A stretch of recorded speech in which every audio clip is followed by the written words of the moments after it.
오늘 이 시간 우리에게 주시는 하나님의 생명의 말씀은 로마서 6장 3절에서 11절까지의 말씀입니다.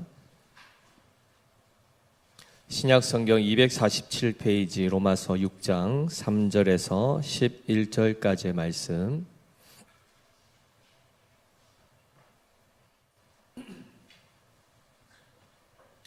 우리 한 절씩 교독하시고 마지막 절은 같이 읽겠습니다. 무릇 그리스도 예수와 합하여 세례를 받은 우리는 그의 죽으심과 합하여 세례를 받은 줄을 알지 못하느냐?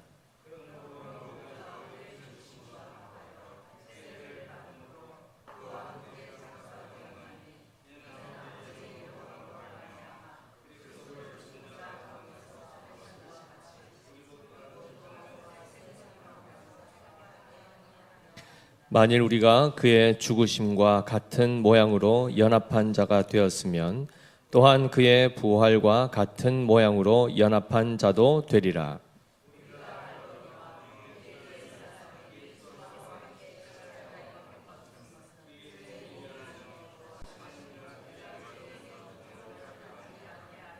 이는 죽은 자가 죄에서 벗어나 의롭다 하심을 얻었음이라.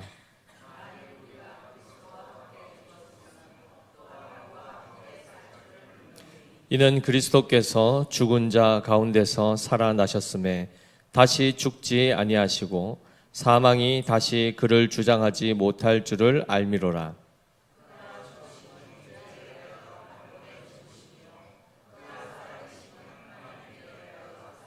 같이 읽습니다. 이와 같이 너희도 너희 자신을 죄에 대하여는 죽은 자요 그리스도 예수 안에서 하나님께 대하여는 살아있는 자로 여길지어다. 아멘. 아멘. 샬롬. 잘 지내고 계십니까? 할렐루야. 오늘 우리 또 지훈 자매까지 보이네요. 그죠? 감사합니다. 우리 청년도 또 나와서 함께 기도하고 또 말씀 듣는 이 일 얼마나 귀한지 모르겠습니다. 오늘 우리가 또 살펴볼 이 교회의 표지에 대해서 이제 두 번째 표지를 살펴볼 텐데요. 혹시 이제 참된 교회인가 아니면 이 교회가 거짓된 교회인가, 즉 교회가 아닌데 교회인 척하는 교회인가를 구분하는 그 중요한 기준이 뭐라고 했죠? 기억이 안 나십니까? 제일 첫 번째 표지, 가장 중요한 것이 바로 바른 복음의 선포입니다. 즉 어느 교회에 갔더니 설교 말씀을 듣는데 성경 내용과 좀 다른 것 같고 뭔가 좀 아닌 것 같다. 그러면 그 교회는 형태는 갖췄을지 모르지만 참 교회는 아니라는 것입니다. 결국 천국에 가면 그들은 볼 수 없다는 겁니다. 이해되시죠? 그러면 기본적으로 이 교회가 참된 교회다라는 제일 중요한 표지가 바로 하나님의 말씀, 곧 바른 복음이 순수하게 지켜지고, 즉 오염되거나 왜곡되거나 변질되지 아니하고 그대로 선포되는 것, 이것이 참교회의 첫 번째 표지였습니다. 자, 그런데 이 표지와 또 동시에 또 두 가지 표지가 더 있다고 말씀을 드렸습니다. 총 이제 세 가지를 살펴볼 텐데요. 오늘은 이제 두 번째 표지를 살펴볼 것입니다. 그런데 이 두 번째 표지 또한 사실은 첫 번째 표지와 연관이 되어 있습니다. 긴밀하게 연관이 되어 있습니다. 무슨 말인가? 하나님께서는 하나님의 말씀을 나타내 보이시는 방식을 두 가지로 정하셨고 두 가지로 하나님의 말씀을 나타내 보십니다. 즉 복음이 선포되고 우리에게 전달되는 방식이 두 가지라는 것입니다. 처음 들어보시죠? 그죠? 이게 뭐냐면 복음이 들려지는 방식이 있습니다. 복음이 들려지는 방식이 뭐죠? 보통 사도들의 전도, 전파 사역, 즉 가르치고 전파하는 바로 그 사역이었습니다. 즉 지금으로 얘기하면 설교 사역입니다. 하나님의 말씀을 맡은 주의 종이 선포하여 그것이 우리 성도들의 귀를 통하여 들려지게 하는 방식, 즉 보이지 않는 방식입니다. 그렇죠? 그 다음에 한 가지는 눈에 보이는 방식으로 하나님의 복음이 나타나게 하시는 그 방식이 있습니다. 그것이 바로 예식을 통하여 어떤 행식, 형식, 그 행위를 통하여 나타내 보여지게 하시는 하나의 방식인데 그것이 바로 거룩한 예식, 즉 우리의 눈에 보여지는 어떠한 형식을 띄어서 하나님의 말씀이 깨달아지게 하는 그 두 가지 방편을 쓰신다라고 우리는 성경을 통해서 알 수 있습니다. 자, 이래서 쉽게 얘기하면 귀에 들리도록 말로 선포되는 방식이 있고 눈에 보이도록 예식으로 선포되는 방식을 사용하시는데 바로 이 두 번째 표지가 눈에 보여지는 예식으로 전달되는 선포되는 하나님의 말씀이라는 부분입니다. 그것이 곧 거룩한 예식, 두 글자로 줄이면 한자로 성예가 됩니다. 성예. 성예라는 것은 앞에도 말씀드린 것처럼 하나님께서 자기의 복음을 드러내시는 또 다른 방식인데요. 개신교에서 즉 종교개혁 이후에 개신교회가 정한 성예는 몇 가지입니까? 답을 가르쳐 드리죠. 그죠? 두 가지입니다. 첫 번째가 세례와 세례요. 두 번째가 성찬입니다. 그래서 성예식이라는 것에는 세례와 성찬인데 예전에 이제 어떤 교회에서는 주보에 언제 성예식이 있습니다 했더니 문의가 옵니다. 세례식은 언제 합니까? 성례식 안에 포함이 되어 있는 건데. 그리고 어떤 분은 그럼 성찬은 안 합니까? 잘 이제 이해를 못했던 것이죠. 성례 안에 뭐가 있죠? 세례와 성찬이 같이 들어 있는 것입니다. 그래서 이 세례는 보통 우리가 어떻게 행하죠? 세례식을 어떻게 합니까? 네, 세례식을 거행한다 그러면 성찬기에 즉 물을 담아 가지고 한쪽에 준비해 놓고 또 성찬식을 한다 그러면 성찬상을 준비하고 그 위에 떡과 포도주를 준비해 놓죠. 그리고 나서 보여지는 어떤 상징적인 표식을 가지고 하나님께서 우리에게 복음을 설명해 주십니다. 이해되십니까? 그래서 떡과 포도주는 그리스도의 살과 피, 곧 누구를 상징하는 겁니까? 예수 그리스도, 그 실존을 상징하는 것입니다. 그리고 그것을 우리하금 보여지는 요소들을 가지고 그것을 기억하게 하고 깨닫게 하시는 사건이요. 그 다음에 우리가 보통 행하는 세례는 물로 세례를 베풀죠. 물이라는 형식을 그 상징을 가지고 그 표를 가지고 하나님의 말씀을 선포하게 되어 있습니다. 따라서 첫 번째는 보이지 아니하는 형태로 전파되는 복음의 선포요. 두 번째는 보여지는 말씀으로서 성례의 올바른 시행이 일어나는 교회가 참 교회다라고 우리 신앙의 선배들은 우리에게 가르쳐 주었습니다. 물론 이제 로만 캐톨릭에서는 이 성례를 총 7가지로 정해서 세례와 성찬 외에도 5가지를 더 추가해서 그것을 거룩한 예식이라 하여 지키고 있습니다. 그러나 그것은 예수님께서 친히 제정한 것이 아니요, 사람들이 볼 때에 이렇게 하면 참 은혜롭겠다, 이렇게 하면 참 의미가 있겠다 하여 만들어낸 것들이기 때문에 종교개혁가들은 그 5가지를 철폐하고 너무 그것이 미신적으로 바뀌고 했기 때문에 다 없애고 그 다음에 세례와 성찬조차도 올바르게 시행하도록 잘 가르쳐 주었습니다. 왜냐하면 이 당시 로만 캐톨릭만 하더라도 이런 의식들을 거룩한 예식을 통해서 실제로 이것을 굉장히 미신처럼 활용했기 때문입니다. 예수님에 대한 이해와 하나님의 말씀에 대한 깨달음은 없고 그냥 그것만 먹으면 천국 간다 이렇게 생각했던 겁니다. 그냥 떡 먹고 포도주 먹으면 천국 간다 그냥 이렇게 생각했지 예수님이 누구신지에 대해서는 관심이 없고 하나님의 보여지는 말씀인데 그럼 당연히 들려지는 말씀에는 더 그들이 창념해야 되지 않겠습니까? 그런데 성경책 자체가 자국어로 번역도 안 돼 있습니다. 그러니까 우리 성도들이 이걸 읽을 수도 없는 겁니다. 만약에 우리나라에 한글 성경이 없다 생각해 보십시오. 그리고 구약 성경은 히브리어로 된 거, 신약 성경 헬라어로 된 거 이거 톡 주면은 자 오늘부터 성경 통독합니다 하면은 몇 장이나 읽으실 수 있겠습니까? 태초에부터도 못 읽지 않습니까? 이게 무슨 글자인고 그렇지 않겠습니까? 성경에 대해서 그냥 그때는 다 라틴어로 돼 있었기 때문에 성경책 자체를 이해도 못하고 읽지도 못했던 겁니다. 그러면서 종교개혁 시대가 오면서 성경이 번역되기 시작했고 하나님의 말씀을 각 개인이 직접 읽을 수 있게 되었고, 우리도 잘 알다시피 인쇄술이 그때 막 발달하면서 많은 성경을 값싸게 구할 수 있게 되는 이런 여러 가지 일들을 통해서 하나님은 들리는 말씀, 그리고 보여지는 말씀을 통해서 교회를 세워가셨다는 것입니다. 자, 그러면 이 두 가지만 생각해 보시더라도 복음이 제대로 선포되지 않으면 그 교회는 참 교회가 될 수가 없고, 성례가 제대로 시행이 되지 않으면 그 교회 또한 제대로 된 교회라고 할 수가 없다는 것입니다. 이단들 가운데에 안상홍 증인회라고 들어보셨을 것입니다. 그들은 교회를 거의 프랜차이즈처럼 이렇게 세우고 있죠. 들려지는 소문에 의하면 그들은 뭐 교단이나 이런 게 없이 그냥 단독 아닙니까? 독립적으로 자기들이 교세를 가지고 쭉 하지 않습니까? 재산만 하더라도 한 8조 정도 있다고 들었습니다.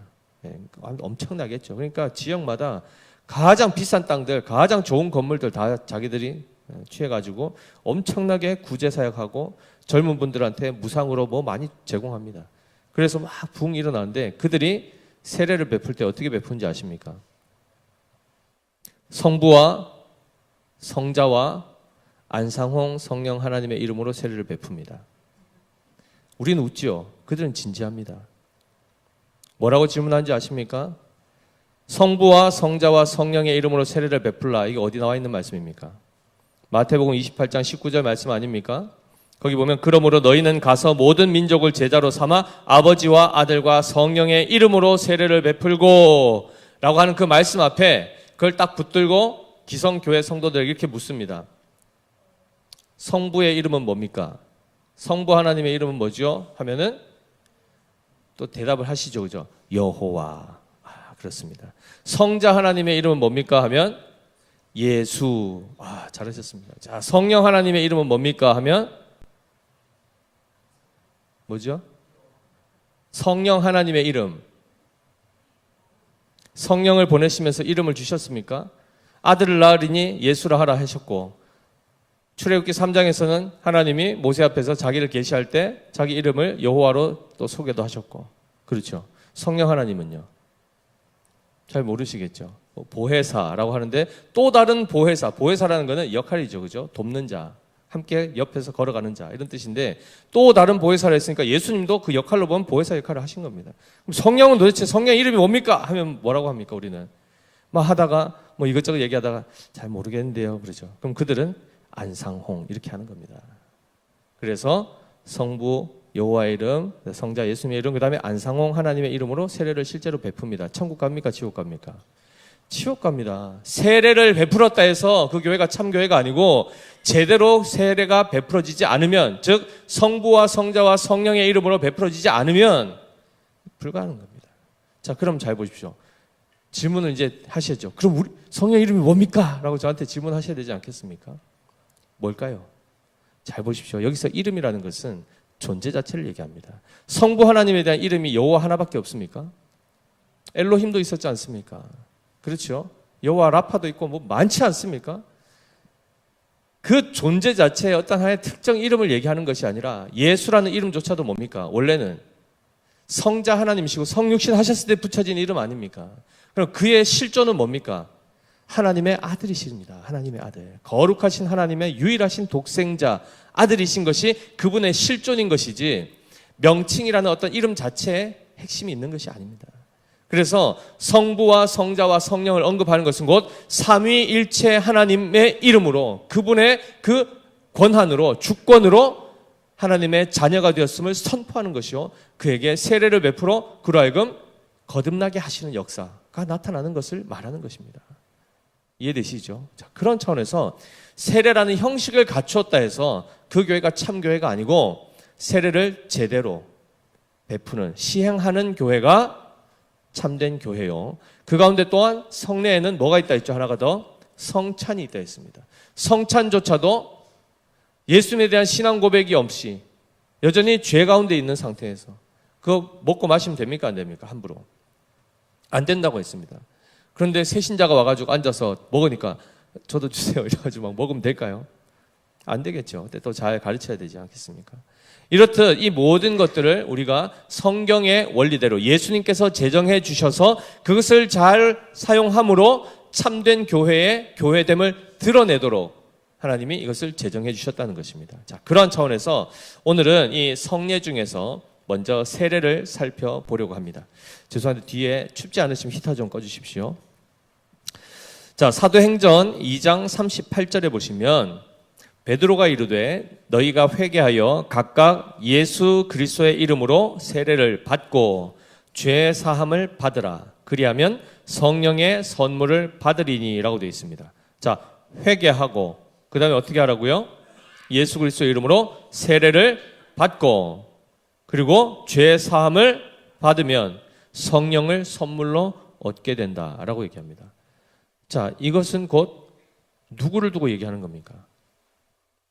택함 받은 자녀들이요. 곧 이들이 나중에 뭐가 되죠? 교회가 될 자들입니다.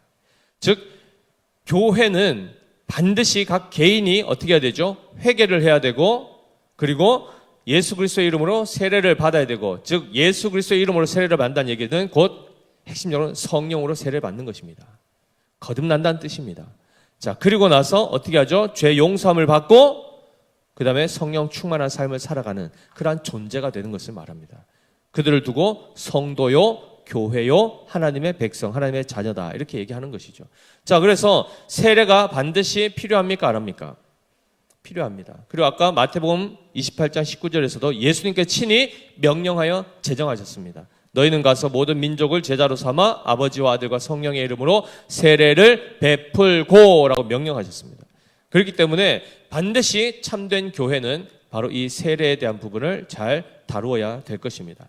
자, 그럴 때에 세례는 우리가 어떠한 사람들인지를 밖으로 나타내 보이고 그것을 공적으로 인정받는 하나의 예식이 됩니다. 그래서 세례에 대해서 우리 믿음의 선배들이 뭐라고 했냐면 사인과 시일이라고 했습니다. 이것이 곧 표요, 그 다음에 표시요, 그 다음에 도장이다 이렇게 얘기했습니다. 예전에 크리스마스 시일 이런 거 들어보셨습니까? 우표처럼 생겨가지고 그거 뭐 하는 겁니까? 보통 이제 뭐 이렇게 카드 같은 엽서 같은 거 이렇게 붙이지 않습니까? 그런데 원래 이 시일이라는 단어는 예전에 어떻게 했습니까? 중요한 문서나 이런 것들 편지를 봉투에 넣고 나서 봉할 때 마지막에 그것을 딱 촌농을 녹여서 그죠? 딱 찍을 때 그것이 바로 시일이 됩니다. 봉하는 것입니다. 확실하게 인쳐서 확증하는 것을 얘기합니다. 그러면 이 세례라는 의식을 통해서 뭘 확증한다고요? 우리가 누구인지를 바깥으로 표해서 드러낸다는 것입니다. 그 다음에 공적으로 그것을 확증하는 것이 바로 세례입니다. 자, 여기서 우리가 특별히 그러면 이것은 우리가 누구인지를 어떤 차원에서 무엇을 드러내는가가 이제 오늘 두 가지를 살펴볼 텐데요. 로마서 6장 3절 말씀 한번 보겠습니다. 로마서 6장 3절 같이 한번 읽어보겠습니다. 시작. 무릇 그리스도 예수와 합하여 세례를 받은 우리는 그의 죽으심과 합하여 세례를 받은 줄을 알지 못하느냐라고 말씀하시면서 이 세례에 제일 먼저 담겨있는 신앙 고백, 즉 표현이 뭐가 된다고요? 우리가 예수님과 함께 연합하여 죽었다라는 것을 알리는, 나타내 보이는 하나의 표가 세례라는 것입니다. 즉 세례는 물로 세례를 베풀죠. 그런데 오늘날 우리는 개신교에서 어떻게 하죠? 물을 머리 위에 얹어서 물 아래에 있음을 이제 표하는 하나의 예표로 하지만 원래는 어떻게 하죠? 이것은 잠그다, 물 속에 들어간다 이런 뜻이지 않습니까? 예수님께서 세례 어떻게 받으셨습니까? 침례의 형태로 받으셨습니다. 물 속에 들어가셨다가 나오심으로 요단강에서 그렇게 받으셨어요. 자, 이런 차원에서 보면 그것이 하나의 상징입니다. 예표인데 물 속에 들어간다는 것 자체가 뭘 의미하죠? 왜 이게 죽음을 의미하는 게 되죠? 물 속에 들어가는 게 왜 죽음을 의미하는 것이죠? 온천에 들어가면 얼마나 이게 릴렉스되고 좋습니까? 그렇죠. 호흡이 멈춰진다는 겁니다. 그럼 이 호흡이 멈춰진다는 것은 곧 뭘 의미합니까? 죽음을 의미하는 것입니다. 창세기에 우리가 지금 2장의 말씀을 보셨지 않습니까? 하나님께서 흙으로 사람을 지으시고 그 코에 생기를 불어넣으시니, 즉 호흡이 시작됨으로 살아있는 존재가 되었다라고 한 것처럼 그 반대 상황이 바로 호흡이 멈춰지면 죽은 자라는 것을 의미합니다. 그러면 세례를 받는 의 행위 자체는 1차적으로 뭘 의미하는가? 내가 예수님과 함께 연합하여 그의 십자가에 죽으실 때 나 또한 함께 죽었다라는 것을 고백하는 것을 이 세례라는 형식을 통해서 우리가 나타내 보인다는 것입니다. 따라서 세례를 행했다, 또 나는 세례를 받았다 하면은 당장 내가 누구라는 겁니까? 나는 예수와 함께 죽은 자다라는 것을 말씀하는 것입니다. 근데 죽으셨습니까? 살아있습니까? 펄펄 살아계시지 않습니까? 여기서 얘기하는 이 죽었다라는 것이 그리스도와 함께 죽었다라는 것, 그의 죽으심은 2000년 전에 일어났지 않습니까? 우린 그때 태어나지도 않았는데 몸이 함께 죽었다는 개념, 육체를 얘기하는 이 차원에서의 몸이 아니고 뭘까요? 보면 6절에 나옵니다. 6절 말씀 우리 같이 한번 읽어보겠습니다. 천천히 시작. 우리가 알거니와 우리의 옛 사람이 예수와 함께 십자가에 못 박힌 것은 죄의 몸이 죽어 다시는 우리가 죄에게 종노릇하지 아니하려 함이니라고 되어 있습니다. 어떤 몸이 죽었다고요? 죄의 몸이요. 곧 그 죄의 몸을 가진 자가 바로 옛 사람이라라고 이렇게 말씀하고 있습니다. 즉 지금 세례를 받은 자의 입장에서 그 시점에서 보면 믿기 전에 예수님을 영접하기 전의 삶이 바로 옛 사람인데 이전의 사람의 상태가 어땠다는 겁니까? 죄의 몸, 그냥 죄 덩어리였다는 것입니다. 그러면 성경에서 얘기하는 이 죄라는 것은 부패한 인간의 전체 본성을 얘기합니다. 한마디로 우리의 성품, 인격, 가치관, 행동 모든 것이 다 어그러지고 부패했다는 것을 말씀합니다. 그러니까 당연히 숨쉬며 행동하는 모든 것이 다 뭘까요? 그러면 죄의 몸에서부터 나오는 것이면 죄의 열매들이겠죠. 악하고 더럽고 추악한 것들이 다 나오게 되어 있습니다. 그 삶이 세례를 통하여 어떻게 됐다는 겁니까? 그리스도와 함께 십자가에서 죽었다는 것입니다. 그래서 세례를 이번에 우리가 이제 3월 달이 되면 다음 주에 세례를 신청을 하게 되지 않습니까? 그래서 세례를 신청하신 분은 이제 이런 내용들을 다 배우게 될 것이고 진정으로 자기가 죄인됨을 깨닫고 내가 계속해서 이 죄의 몸을 가지고 계속 살아갈 것인가? 그렇게 비참하게 악을 쏟아내면서 끝까지 인생을 살아갈 것인가? 아, 이렇게는 안 되겠구나. 정말 내가 여기서 벗어나고 싶다. 이 죄의 몸에서부터 난 자유하고 싶다. 난 예수님으로 말미암아 새로운 삶을 살고 싶다라는 어떤 이 생각들을 가지고 예수님을 영접하고자 하는 마음이 그들에게 생기게 되고 그리고 예수님을 영접하고 믿어 그분과 하나 되는 이 의식을 내가 갖고 싶습니다. 내가 예수님과 함께 한 몸이 되고 싶습니다라고 고백할 때에 세례를 베풀게 되어 있습니다. 그러니 지금 당장 이렇게 세례를 받으신 분들은 이미 죄의 몸, 옛 사람은 어떻게 되어야 되죠? 죽었어야 됩니다. 죽어야 됩니다. 이미 죽은 상태가 되어야 됩니다. 그렇겠죠. 자, 그래서 오늘도 나왔던 이 말씀이 바로 6절에 죄의 몸이 죽어 다시는 우리가 죄에게 종노릇하지 아니하려 함이니라고 되어 있습니다. 더 이상 죄의 종노릇하지 않는다. 성경에서 얘기하는 이 죄가 뭘까요? 뭐가 죄입니까? 하나님을 믿지 않는 것. 또요. 우리가 이제 창세기 3장을 아직 안 배웠기 때문에 그때 가면 또 정확하게 또 이제 죄에 대해서 배우겠지만 큰 틀에서 얘기하면 하나님에 대하여 그냥 거스르는 모든 행위입니다. 마음이 되었든 행위가 되었든 모든 하나님에 대하여 일단은 반감을 가지는 모든 것들이 다 죄라는 것입니다. 그래서 우리가 옛사람으로 살 때 우리가 어떤 삶을 살았죠? 하나님이 말씀하시면 귀를 딱 닫죠. 반감이 막 일어나고 하나님의 말씀, 교회 이런 막 알러지가 나고 저런 것들 이러면서 막 비난하고 비방했던 그것이 우리의 삶이었습니다. 하나님이 이렇게 하라면 저렇게 하고 하나님이 우하라고 하면 좌하고 이게 바로 우리가 살았던 옛사람의 모습이죠. 그렇게 살아갔던 그 옛사람, 죄의 몸이 그리스도와 함께 연합하여 십자가에 죽을 때 주님 죽으실 때 우리도 같이 죽었음을 알고 그것을 고백하는 그것이 바로 세례를 통하여 우리가 누구인지를 드러내는 첫 번째 모습입니다. 그리고 특별히 이 세례를 베풀 때 그 요소를 뭘로 썼죠? 물로 썼습니다. 물이 상징하는 것이 뭡니까? 씻는다라는 것을 또 하나 의미하죠. 예표합니다. 그래서 갈라디아서 5장 24절 말씀해 보시면 그리스도 예수의 사람들은 육체와 함께 그 정욕과 탐심을 십자가에 못 박았느니라 라고 되어 있습니다. 계속 띄워주시고요. 원래 원문의 그 어순을 따지면 그리스도 예수의 사람들은 그 정욕과 탐심을 육체와 함께 못 박았다 이렇게 됩니다. 그러니까 최종적으로는 육체, 죄의 몸이 십자가에 못 박힌 자라고 이야기하고 있습니다. 누가요? 그리스도 예수의 사람. 그들을 뭐라고 합니까? 교회라고 합니다. 참된 교회는 당연히 옛 사람이 죄의 몸이 그리스도와 함께 죽은 자여야만 됩니다. 그래서 그것을 어떤 차원에서 또 표현했냐면 4절을 한 번 더 살펴보고 가겠습니다. 4절 전반에 보시면 그러므로 우리가 그의 죽으심과 합하여 세례를 받음으로 그 다음에 뭐라 되어 있습니까? 그와 함께 장사되었나니라고 되어 있습니다. 매장되었다는 것입니다. 시체로서 이제 호흡이 끊어지고 완전히 죽은 자가 되었다는 것을 분명히 말씀해 주고 있습니다. 그래서 예수의 사람들은 당연히 죄의 본성이 우리를 주장할 수 있습니까? 없습니까? 죄의 본성 자체가 죽었는데 그것이 어떻게 반응할 수 있겠습니까? 시체 꼬집으면은 막 아프다고 합니까? 막 간지르면 움직입니까? 반응이 없는 것이 바로 시체입니다. 우리의 옛 본성은 그런 상태로 죽은 자가 되었다는 것입니다. 그런데 요즘에 어떠십니까? 누가 나를 이렇게 슥 건들면 슥 같이 올라오시죠, 그죠? 그건 뭘까요? 뭐가 반응하는 거죠?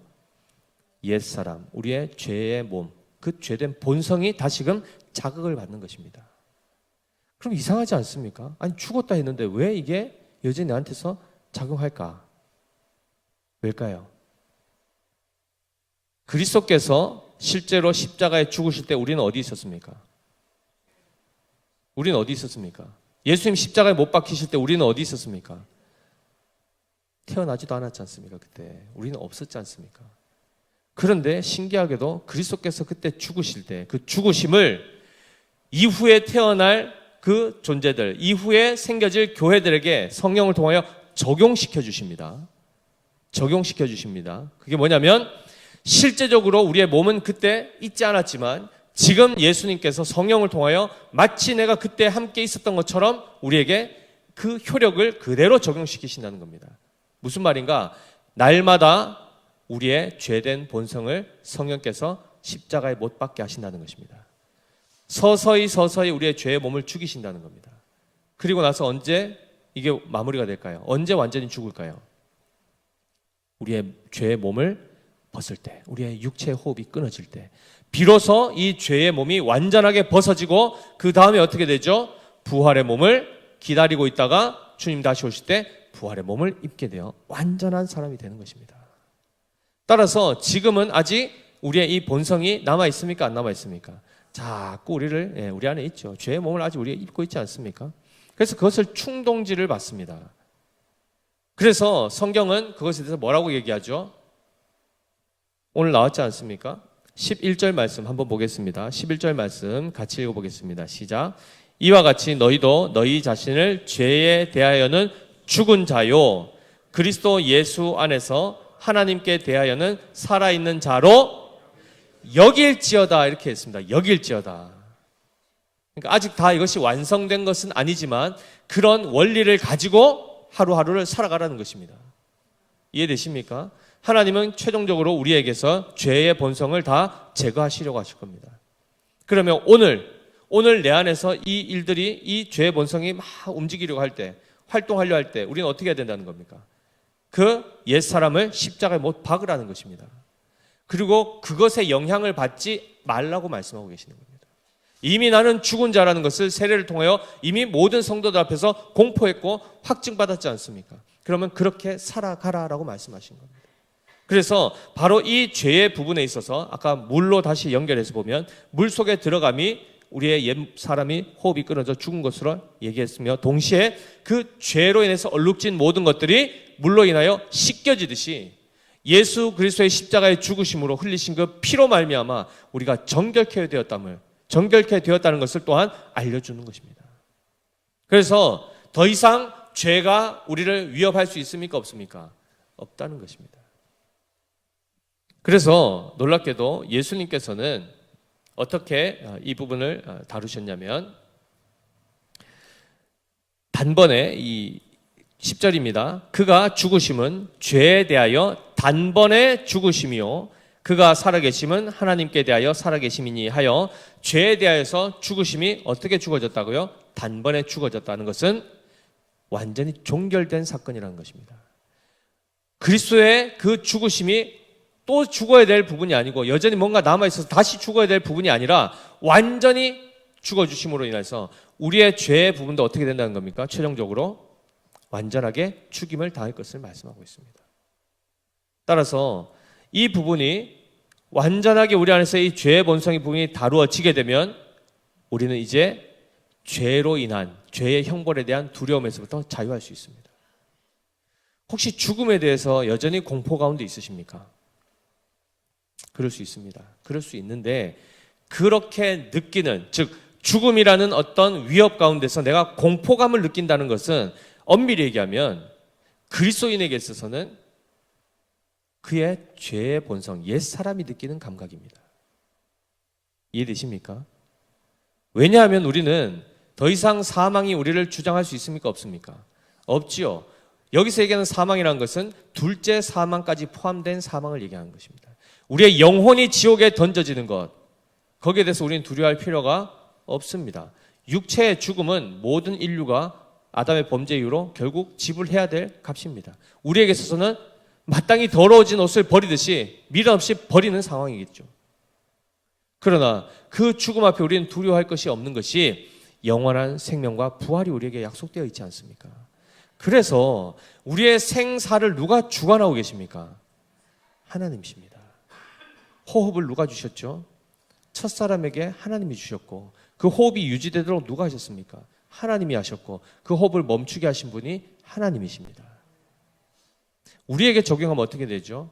물속에 들어갔다가 우리가 호흡이 끊어졌죠. 그래서 다시 물에서 올라올 때 어떻게 되죠? 호흡이 팍 하고 터져 나오지 않습니까?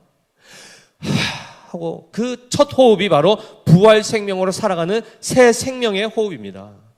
이 생명은 또다시 죽음으로 들어가는 호흡이 아니죠. 우리에게 있어야 이 호흡은 영적인 호흡 아니겠습니까? 더 이상 사망이 우리를 아무리 위협한다 해도 비록 우리에게 있어서는 육체 부분만 건들 뿐이지 우리의 영을 조금 더 건들 수 없는 것입니다. 사망이나 생명이나 천사나 하늘 어떤 권세자들도 하나님의 사랑에서 우리를 끊을 수 없다 했지 않습니까? 두려워할 게 없습니다. 사실 죽으면 죽으리랍니다. 솔직히 왠지 아십니까? 천국에 대한 정말 소망이 있으면 솔직히 빨리 가고 싶은 생각 안 드십니까? 그렇다 해서 우리가 뭐 자결할 수도 없고 그죠? 여기에 대해서 미련을 상대적으로 가지지 않을 수 있어야 됩니다. 근데 여기보다 저기가 좀 시원찮다 그러면 거기 가기 싫지요. 그러니까 여기 좀 더 있고 싶은 건 아니겠습니까? 그러나 물론 사도 바울조차도 내가 사나 죽으나 다 주님의 영광이 되는 거기 때문에 살아도 주의 영광이요 하나님 나를 데려가셔도 주의 영광이다 고백하면서도 남아있는 교회를 생각하면 지금 내가 조금 더 있는 것이 내 유익이라 그러면 내 생명이 조금 더 연장되기를 바란다 이런 차원이지 이 땅에 미련이 있어서가 아닙니다. 그래서 사랑하는 성도 여러분, 죽음에 대해서 성경은 두려워하지 말라 말씀합니다. 그리고 우리가 여기서 끝나는 삶이 아니죠. 세례를 통해서 아까 얘기했듯이 물에 들어갈 뿐만 아니라 어떻게 되죠? 물에서 올라옵니다. 물에서 나오지요. 그 부분이 바로 오늘 5절에 나오는데요. 5절 말씀 같이 읽어보겠습니다. 만일 우리가 그의 죽으심과 같은 모양으로 연합한 자가 되었으면 또한 그의 부활과 같은 모양으로 연합한 자도 되리라 입니다. 그리스도와 연합이 되었다, 한 몸이 되었다 그러면 그분이 죽으시면 우리도 죽는 것이고 그분이 왼쪽으로 가시면 우리도 왼쪽으로 가는 것이고 그분이 살아나면 우리도 살아나는 것입니다. 그분이 영생하시면 우리도 영생하는 겁니다. 그분이 영광을 얻으시면 우리도 영광을 얻는 것이요 그분이 아버지 우편에 가시면 우리도 가게 되는 겁니다. 왜요? 연합되었기 때문에, 한 몸이 되었기 때문에. 이것이 바로 세례의 핵심적인 개념입니다. 그리스도와 함께 연합되어. 그럼 어떻게 된다고요? 죄의 몸이 죽고 모든 죄의 부분이 깨끗이 씻어지고 거기서 끝나면 어떻게 될까요? 깨끗한 시체가 되겠죠. 그죠? 깨끗하게 닦아놓은 시체입니다. 거기서 끝나지 않습니다. 그리스도의 부활하심과 함께 우리 또한 살아나게 되는 것입니다. 그래서 우리가 지금 누리는 이 세례를 지나와서 우리가 누리는 이 복은 곧 부활 생명의 생명을 누리는 것입니다. 예수님의 다시 사심의 그 능력, 그 생명을 우리가 누리는 것입니다. 그래서 그것을 우리가 언제 기념을 하고 기억을 하죠? 매주일, 안식 후 첫날, 곧 예수 그리스도께서 부활하신 그날 우리가 함께 모여서 부활을 노래하는 것입니다. 부활을 누리는 것입니다. 아멘이시죠? 그렇다면 아까 얘기한 것처럼 옛사람이 죽으면 죄의 본성이 제어가 되는 것이요 제거되는 것입니다. 그럼 이제는 우리는 무엇으로 사는 겁니까? 나의 옛 자아는 없고 나의 옛 본성은 이제 십자가에 못 박혔고, 그럼 이제 나는 뭘로 사는 겁니까? 빈 껍데기입니까? 빈 껍데기입니까? 아니죠. 그렇죠. 예수 그리스도께서 우리의 주인이 되시는 겁니다. 그러면 그분이 느끼는 대로, 그분이 생각하시는 대로 우리는 살아가는 것입니다. 이것이 바로 갈라디아서 2장 20절에 정확하게 나와 있는 표현 아니겠습니까? 한번 띄워주십시오. 같이 읽습니다. 신앙 고백으로 우리 선포합시다. 내가 그리스도와 함께 십자가에 못 박혔나니 그런즉 이제는 내가 사는 것이 아니요 오직 내 안에 그리스도께서 사시는 것이라. 이제 내가 육체 가운데 사는 것은 나를 사랑하사 나를 위하여 자기 자신을 버리신 하나님의 아들을 믿는 믿음 안에서 사는 것이라 라고 되어 있습니다. 이제 내가 사는 것이 아니랍니다. 나의 옛 이 타락하고 부패한 본성이 나를 주관하는 그런 삶을 사는 것이 아니라 이제 내 안에 누가 사신다고요? 그리스도께서 사시는 겁니다. 그래서 그분이 나를 사랑하여 나를 위하여 자기 목숨을 바치신 분입니다. 나보다 나를 더 사랑하시는 분이십니다. 이해되십니까? 그리고 우리의 유익을 위해서 자신의 생명을 내어주실 수 있는 분입니다. 그러면 그분이 행하시고 그분이 가르치시고 말씀하시는 것이 우리에게 복이 될까요? 해가 될까요? 당연히 복이 되죠. 당연히 영생이 되고 생명이 되는 것입니다. 따라서 우리는 그의 음성을 쫓아 살아가는 것입니다. 그의 감정을 함께 공유하고 느끼며 살아가는 것입니다. 아멘이십니까? 이게 바로 부활 생명으로, 즉 세례를 통하여 처음에 우리가 예수와 함께 죽은 자라는 것을 나타내 보이고, 두 번째는 예수와 함께 살아있는 자로 우리는 그 세례를 통하여 우리 자신의 정체성을 나타내 보이는 겁니다. 따라서 교회는 바로 그러한 차원에서의 올바른 신앙 고백을 하는 자들이 실제로 세례를 받아 모든 공회 앞에서, 모든 우리 성도들 앞에서 공적으로 이 사람은 하나님의 자녀가 되었습니다 라고 공포하게 되고, 그것을 인정하여 함께 한 몸으로 한 지체로 부름받아 하나님의 나라를 세워가게 되는 것입니다. 그런 차원에서 세례가 굉장히 중요한 것입니다. 무엇보다도 물 그냥 이렇게 찍 해주고 이렇게 끝나는 개념이 아니라는 것입니다. 세례는 보여지는 말씀이요, 그리고 그것을 통하여서 교회가 나타나는, 교회가 교회로서 교회다움을 드러내는 하나의 표가 되는 것입니다. 굉장히 중요한 것이 되겠죠. 따라서 우리가 이 부분에 있어서 이러한 죽음과 부활이 우리에게 일어났다는 것을 온 교회 앞에서 인치는, 즉 도장을 찍듯이 확증하는 그 예식이 바로 세례식이다라는 것입니다. 그래서 세례식 때 그 세례를 받는 대상은 어떻게 하죠? 선서를 하게 됩니다. 그 선서의 내용은 곧 그의 신앙 고백을 공포하는 것입니다. 드러내는 것입니다. 핵심은 뭘까요? 오늘 본문과 같이 나는 예수 그리스도와 함께 죽은 자입니다. 또한 예수 그리스도와 함께 살아난 자입니다. 그래야 나는 새 생명 가운데서 앞으로 살아가겠습니다 라고 고백하는 것이요, 그 고백을 모든 회중들이 듣고 참된 고백임을 인정할 때에 어떻게 하죠? 성부와 성자와 성령의 이름으로 세례 교인 되었음을 공포하노라라고 선포하는 것입니다. 얼마나 복된 시간인지 모릅니다. 그러나 더 본질은 뭐죠? 성령으로 세례를 받아야 되는 것입니다. 성령으로 세례를 받는 것이 실존적인 차원에서는 그게 더 중요합니다. 이해되시죠? 왜냐하면 형식은 자칫하면 거짓 고백에 포함될 수 있기 때문입니다. 그래서 예전에 한번 말씀드렸지 않습니까? 군대에서 집단 세례를 베풀려니까 시간이 너무 많이 걸리는 겁니다. 수백 명이 와가지고 세례 받는다 그러고 예수 믿겠습니다. 군대 처음 가보십시오. 얼마나 등치 190 되는 애들도 웁니다. 초코파이 가가지고 화장실에서 씹어 먹으면서 엄마 하면서 웁니다. 기가 차죠. 그래놓고 나라를 지킨다고. 그만큼 새로운 환경에서 얼마나 무섭겠습니까? 그런 차원에서 이 친구들이 이제 종교 행사를 하면 가가지고 예수 믿는다 그러고 세례 받으면 초코파이 더 주고 이러니까 손도 자기도 받겠다 이렇게 한단 말이죠. 그러면 한 번씩 이제 군정병 목사님도 오시든지 해가지고 하면 세례를 베풀면 이걸 언제 다 하겠습니까? 그래서 어떻게 했는 줄 아십니까? 한번 소방 호수로 물을 성부와 성자와 성 이렇게도 했답니다. 그렇게 하면 안 되겠죠, 그죠? 제대로 시행이 되어야 됩니다. 그리고 제대로 교육이 되어야 됩니다. 초코파이 신자가 많습니다. 그런 신자들은 농심으로 가든지 오리온으로 가든지 해야 되겠죠. 중요한 것이 바로 이러한 차원에서 교회가 참된 신앙 고백, 보여지는 말씀으로서의 이 성례를 잘 시행해야 된다는 것입니다. 그래서 신앙 고백이 분명해야 되겠죠. 예수 그리스도와 함께 옛사람이 죽어야 된다. 그리고 옛사람의 실체가 뭔지를 가르쳐야 되는 것입니다. 죄인이 무엇인지를 가르쳐줘야 되는 것이고 자기가 죄인됨을 깨달았을 때 비로소 거기서 회개가 일어나는 것입니다.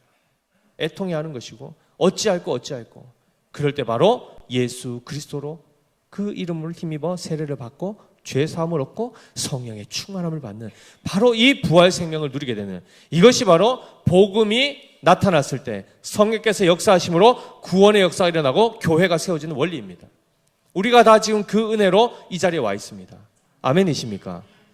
그래서 우리가 지금 우리에게 주어진 명령이 바로 4절의 후반부입니다. 4절 말씀 우리 다시 한번 읽어보겠습니다. 4절 시작. 그러므로 우리가 그의 죽으심과 합하여 세례를 받음으로 그와 함께 장사되었나니 이는 아버지의 영광으로 말미암아 그리스도를 죽은 자 가운데서 살리심과 같이 우리로 또한 새 생명 가운데서 행하게 하려 하십니다. 행하게 하려 함이라. 새 생명 가운데서 행하셔야 된다는 겁니다. 아멘이십니까? 이거는 죽고 나서 나중에 새 몸을 입어서 천국에서 당연히 누리게 될 삶이면서도 동시에 지금 이미 우리에게 주어진 영광의 삶입니다. 더 이상 죄의 본성을 따라 살아가지 않을 수 있는 자유가 우리에게 주어졌다는 것입니다. 그래서 그것을 풍성히 누리라는 것입니다. 그것을 누리면 천국 가고 그걸 안 누리면 지옥 간다는 개념이 아니고 이미 새 생명을 주셨으니 그것을 마음껏 누리라는 것입니다. 이미 구원 받았기에 누릴 수 있는 것들입니다. 아멘이시죠? 그래서 오늘 우리 정나희 권사님도 기도 때 여러 부분들 우리의 죄의 모습들에 대해서 언급하셨지만 용서해야 되는데 용서 못하는 것 쉽지 않죠. 그건 누가 쉽지 않은 겁니까? 우리의 옛 자아가 느끼는 쉽지 않음입니다. 그러나 그리스도 안에서는 그것이 가능합니다. 그리스도 안에서는 원수를 사랑하는 게 가능합니다. 주님이 실제로 그것을 하셨기 때문이고 지금도 그것을 행하시기 때문입니다. 그래서 우리 안에 그리스도께서 충만하시면 주님이 용서해라 그러면 우리는 이해하는 겁니다. 이건 아닌 것 같은데 도저히 나는 안 되는데 나는 안 되죠 당연히. 그랬을 때 그 나는 어떻게 해야 되죠? 십자가에 그냥 못 박는 겁니다. 그래 너는 죽은 자다. 네가 살아서 나를 주장하면 난 또다시 죄악된 길로 간다는 거죠. 이제는 그 원리를 깨달으시라는 겁니다. 그러고 나서 그런 마음의 충동질이 사단이 끊임없이 충동질을 하죠. 그럴 때 충동이 될 때 어떻게 해야 됩니까? 이 말씀을 다시 기억하는 겁니다. 그 말씀을 기억하고 철저히 십자가의 그 죄의 본성을 옛사람을 죽이는 겁니다.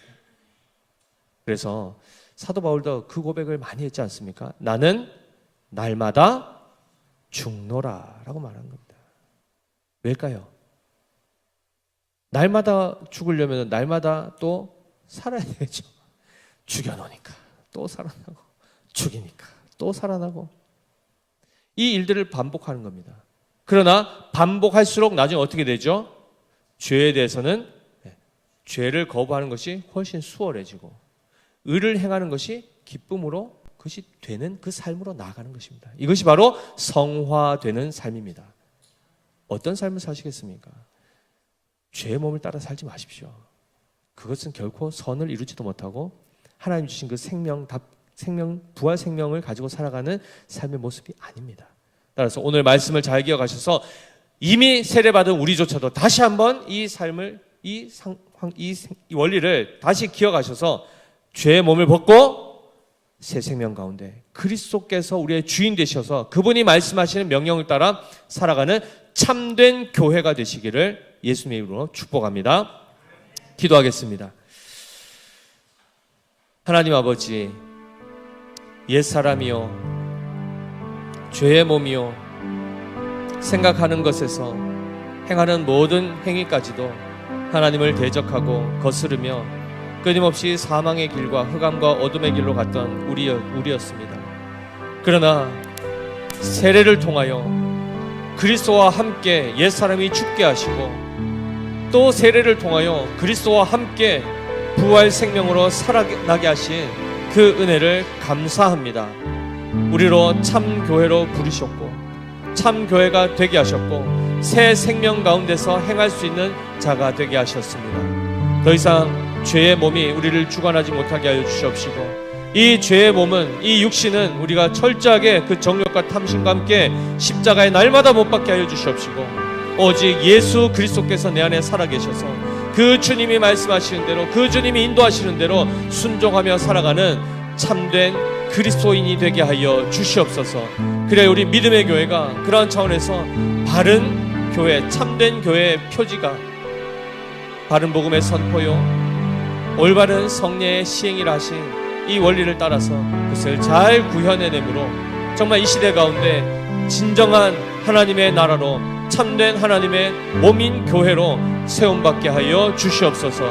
그렇게 선하게 인도하여 주실 주님께 감사드리며 살아계신 우리 구주 예수 그리스도 이름으로 기도드립니다. 아멘. 우리 함께